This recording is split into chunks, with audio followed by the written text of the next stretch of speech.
من الشيطان الرجيم بسم الله الرحمن الرحيم تنزيل الكتاب من الله العزيز الحكيم إنا أنزلنا إليك الكتاب بالحق فاعبد الله مخلصا له الدين ألا لله الدين الخالص والذين اتخذوا من دونه أولياء ما نعبدهم إلا ليقربونا إلى الله زلفى إن الله يحكم بينهم فيما هم فيه يختلفون إن الله لا يهدي من هو كاذب كفار صدق اللہ العظیم۔ یہ صورت مکی زندگی کے دور کی ابتدائی صورتوں میں سے ہے جو نازل ہوئیں، اور علم اللہ تبارک و تعالی نے مشرکین مکہ کے مختلف باطل عقیدوں کو ذکر فرما کر ان کو رد بھی کیا ہے۔ ان کا فلاں عقیدہ تھا، فلاں عقیدہ تھا، اور یہ سب اعتقاد ان کے غلط تھے۔ بالخصوص انہوں نے مختلف قسم کے دیوتا اور بت اپنی طرف سے گھڑ کر بنائے ہوئے تھے، اور ان کا نظریہ یہ تھا کہ یہ جو ہمارے دیوتا ہیں یہ اللہ کے قریبی لوگوں میں سے ہیں۔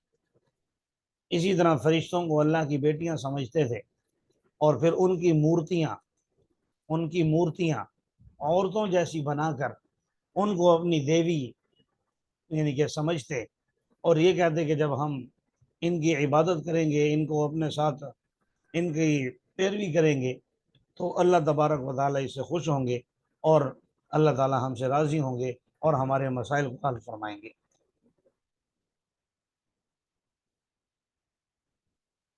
تو جب ان کے اس نظریات کی پختگی اور جو اس کے مقابلے میں توحید کے علم بردار تھے یعنی مسلمان،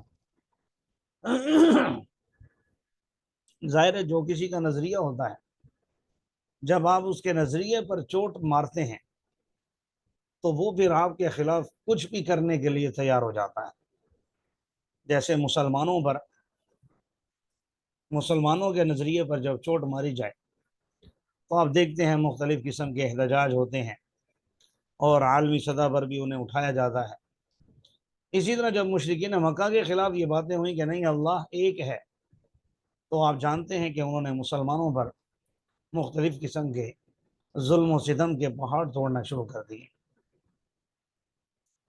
تو اللہ تبارک و تعالیٰ نے یہ سورت نازل فرمائی جن میں مسلمانوں کو یہ تسلی ہوئی کہ جو ہمارے عقائد ہیں وہ درست ہیں، اور جو مشرکین کے عقائد ہیں وہ غلط ہیں۔ اور اس کے ساتھ ہی اس بات کی بھی اجازت مل گئی کہ آپ ایک جگہ لازمی نہیں ہے آپ کے لیے ایک جگہ رہنا، بلکہ آپ یہاں سے ہجرت کر کے کسی دوسرے مقام پر بھی جا سکتے ہیں۔ چنانچہ بعض صحابہ نے پھر حبشہ کی طرف ہجرت کی۔ بہرحال تفصیلات میں تفسیر کے اندر باتیں آ جائیں گی، فی الحال میں اس کا ترجمہ عرض کرتا ہوں۔ تنزیل الکتاب من اللہ العزیز الحکیم، کہ اللہ کی طرف سے اتاری ہوئی ہے یہ کتاب جو زبردست حکمت والا ہے۔ یقیناً ہم نے آپ کی طرف کتاب کو نازل کیا ہے بالحق، حق کے ساتھ۔ حق کے ساتھ کا مطلب یہ ہوتا ہے کہ یہ کتاب ہم نے کسی مقصد سے آپ کو دی ہے، بے مقصد نہیں دی۔ جب انسان کو بے مقصد نہیں بنایا تو اس کتاب کو بھی بے مقصد نہیں دیا۔ اور جو لوگ کہہ رہے ہیں کہ یہ کتاب باطل ہے تو دوسرا مفہوم بھی سمجھ لیں کہ یہ باطل نہیں بلکہ حق ہے، اور اس میں یہ تفصیلات ہیں کہ فاعبد اللہ مخلص اللہ الدین، کہ آپ اللہ کی عبادت کیجئے خالص ہو کر اس کے لیے دین کا یہاں معنی عبادت سے ہی کیا گیا ہے، یعنی اللہ ہی کے لیے عبادت کیجئے مخلص اللہ الدین، خالص اس کے ہو کر عبادت کیجئے۔ گویا یوں سمجھ لیں کہ عبادت کی تاکید ساتھ ذکر کی ہے کہ عبادت فقط اللہ کی ہے، بندگی خالص اللہ کے لیے ہے۔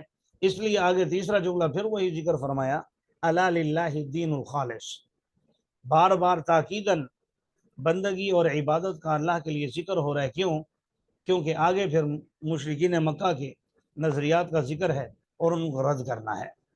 تو پہلے اس بات پر فوکس دلوایا جا رہا ہے کہ اس بات پر فوکس کر لیں سب کہ عبادت صرف اللہ کی جا سکتی ہے، اللہ کے علاوہ کسی کی نہیں کی جا سکتی۔ الا للہ الدین الخالص، یاد رکھو بندگی صرف اللہ کی ہے، عبادت صرف اللہ کی ہے۔ اور وہ لوگ جنہوں نے اللہ کو چھوڑ کر اولیاء بنائے ہوئے ہیں، اللہ کو چھوڑ کر اولیاء بنائے ہوئے ہیں، اولیاء کا لفظ کئی مقام پر پہلے گزر چکا ہے، اور اولیاء کا معنی ولی، اس کی جمع، یہ جمع ہے، اس کی واحد ولی ہے۔ ولی کا معنی دوست بھی اور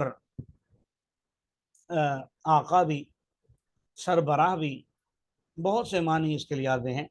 تو یہاں دوست کے مفہوم میں بھی آپ لے سکتے ہیں، آقا کے مفہوم میں بھی لے سکتے ہیں کہ انہوں نے ان کو دوست سمجھا اللہ کا، یا ان کو اپنا آقا سمجھا، دونوں صورتوں میں ٹھیک ہے، یا اللہ کے مقابلے میں کسی دوسرے کو اپنے آپ کا اپنا دوست سمجھا کہ یہ ہمیں اللہ سے بچا لیں گے۔ اور نظریہ کیا رکھا؟ ما نعبدهم الا ليقربونا الى اللہ زلفا، کہ ہم ان کی عبادت نہیں کرتے مگر اس لیے تاکہ وہ ہمیں اللہ کے قریب کر دیں مرتبے کے اعتبار سے، تاکہ ہمارا مقام اور مرتبہ اللہ کے ہاں بڑھ جائے، اس لیے ہم ان کی عبادت کرتے ہیں جن کا میں نے ذکر کیا تھا۔ تو فرمایا یقیناً اللہ ان کے درمیان فیصلہ فرمائے گا ان باتوں میں جن باتوں میں یہ اختلاف کر رہے ہیں۔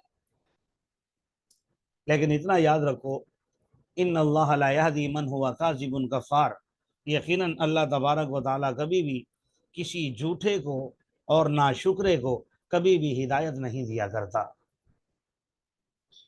لو اراد اللہ ان یتخذ ولدا لاصطفى مما يخلق ما يشاء سبحانہ هو اللہ الواحد القہار، اگر اللہ تبارک و تعالیٰ ارادہ فرمائے اس بات کا کہ اس کے لیے اولاد ہو، اپنے لیے وہ کسی کو اولاد بنائے۔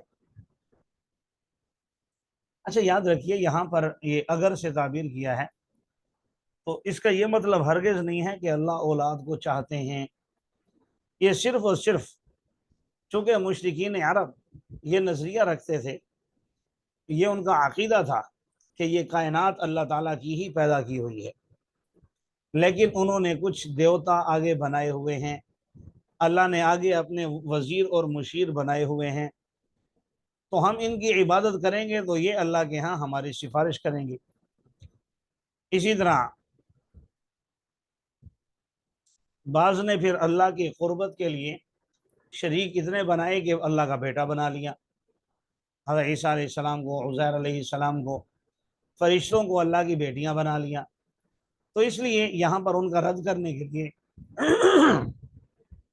اللہ تعالیٰ فرما رہے ہیں کہ اگر اللہ ارادہ کرتا کہ اس کی اولاد ہو، لاصطفیٰ مما یخلق ما یشاء، تو چن لیتا اپنی مخلوق میں سے جس کو چاہتا، لیکن سبحانہ وہ اس سے پاک ہے، اسے اولاد کی ضرورت ہی نہیں ہے، وہ تو اللہ ہے، تنہا ہے، القہار، تنہا ہونے کے باوجود سب پر غالب ہے، اسے کسی کی ضرورت ہی نہیں ہے۔ خلق السماوات والارض بالحق، آسمان اور آگے پھر اللہ تعالیٰ نے اپنی قدرت کے دلائل ذکر فرمائے کہ بھائی جن کو تم معبود بنائے ہوئے ہو تو کیا ان میں سے کوئی یہ کام کرتا ہے؟ اگر نہیں کرتا، چلو اس میں میرا ساتھ دیتا ہے، نہیں دیتا، تو پھر کیسے تم ان کو میرا شریک بناتے ہو؟ اللہ نے آسمان اور زمین کو حق کے ساتھ پیدا فرمایا، رات کو دن پر لپیٹ دیتا ہے اور دن کو رات پر لپیٹ دیتا ہے، اس نے سورج اور چاند کو مسخر کر دیا، ہر ایک چل رہے ہیں ایک مدت متعینہ تک۔ الا هو العزیز الغفار، سن لو وہ اللہ زبردست ہے، مغفرت کرنے والا ہے۔ خلقکم من نفس واحدہ، اللہ نے تم کو پیدا کیا ایک جان سے، پھر اسی سے اس کا جوڑا بنایا، اور تمہارے لیے من الانعام ثمانیۃ ازواج، تمہارے لیے چوپایوں میں سے 8 قسم کے جوڑے بنائے، یا 8 جوڑے بنائے یوں کہہ لیں، کیونکہ وہ 4 ہیں، جوڑے بن کے 8 ہو جاتے ہیں، تو 8 قسم کے جاندار اللہ تعالیٰ نے تمہارے لیے بنائے۔ اچھا